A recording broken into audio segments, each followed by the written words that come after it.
எல்லோருக்கும் வணக்கம். இன்றைக்கி சங்குப்பூ கேசரி செய்யலாம். வாங்க எப்படி செய்யலாம்னு சொல்லிட்டு பார்க்கலாம். சங்குப்பூ எடுத்திருக்கேங்க. இப்போ 1 டம்ளர் ரவை எடுத்திருக்கேன். கேசரிக்கு கொஞ்சம் கம்மியாக இருக்குது, 1 டம்ளரோட. இப்போ 3 பங்கு தண்ணி வைக்கணுங்க. இப்போ தண்ணி அளந்து ஊற்றி இந்த பூவை அதில் போட்டு கொதிக்க வச்சு எடுத்துக்கலாங்க. ஒரு பாத்திரத்தில் தண்ணி சேர்த்துருவோம். இப்போது பூ சேர்த்துருவோங்க. தண்ணி நல்லா கொதிக்குதுங்க. இப்போ மாற்றி வச்சுருவோங்க. கேசரி செய்யும்போது வடிகட்டி நம்ம சேர்த்துக்கலாம். இந்த ஜூஸ்லாம் இறங்கிடுச்சு. கடாய் வச்சுருவோம். நெய் விட்டுடலாம். முந்திரி, திராட்சை, ரவை வறுத்து எடுத்துக்கலாங்க. முந்திரி சேர்த்துருவோம்.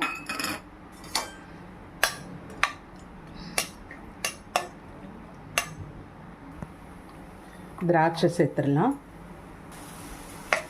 செவந்து வந்துருச்சுங்க. இப்போ பாத்திரம் மாற்றிட்டு ரவையை வறுத்து எடுத்துக்கலாங்க. ரவையை சேர்த்துருவோம்.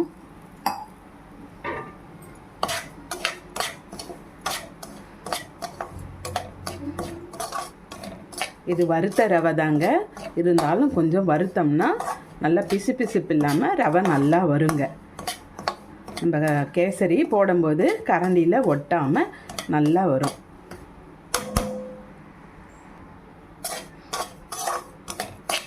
ரவை நல்லா வறுந்துருச்சுங்க. இப்போ தண்ணி சேர்த்துருவோம். கொதிக்க வச்ச தண்ணியை சேர்த்துடலாங்க. இந்த பூ வடிகட்டி எடுத்தாச்சுங்க.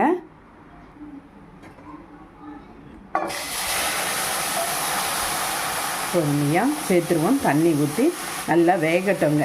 கரெக்டான அளவு 1 டம்ளர் தண்ணிக்கு 3 டம்ளர், 1 டம்ளர் ரவைக்கு 3 டம்ளர் தண்ணி வச்சுருக்காங்க.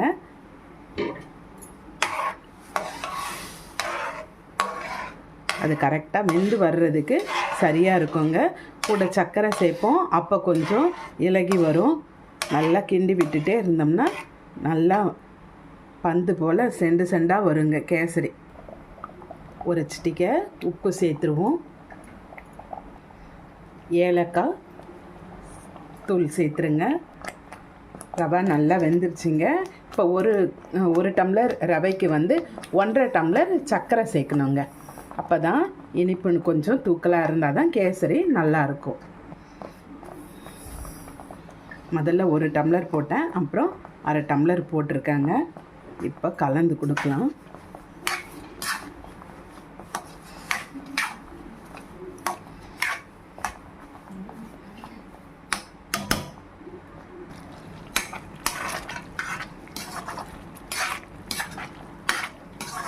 ஆறுச்சுன்னா கேசரி பதம் கரெக்டாக வந்துடுங்க. இப்போ முந்திரி திராட்சை சேர்த்துடலாங்க.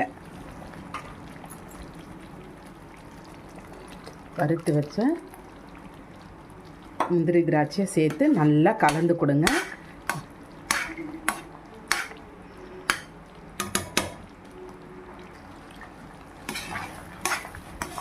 பாருங்கள், கடாயில் ஒட்டாமல் அப்படியே திரண்டு வருது பாருங்கள்.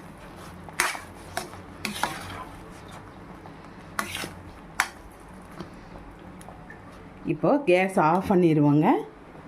இந்த சூட்லேயே அப்படியே இருக்கும். ஆறின பிறகு நான் உங்களுக்கு காமிக்கிறேன் பாருங்கள். கேசரி நல்லா ஆறிடுச்சு பாருங்கள்.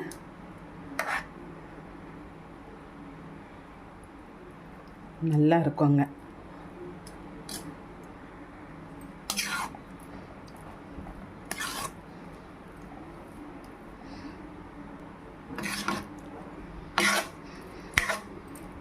இன்னும் ஆற நம்மளுக்கு சாப்பிட்ற நேரத்தில் நல்லா கையில் ஒட்டாமல் நல்லா வருங்க.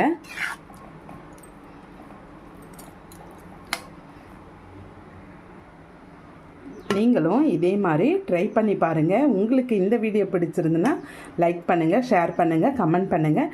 மறக்காமல் சப்ஸ்கிரைப் பண்ணுங்கள். தேங்க்யூ.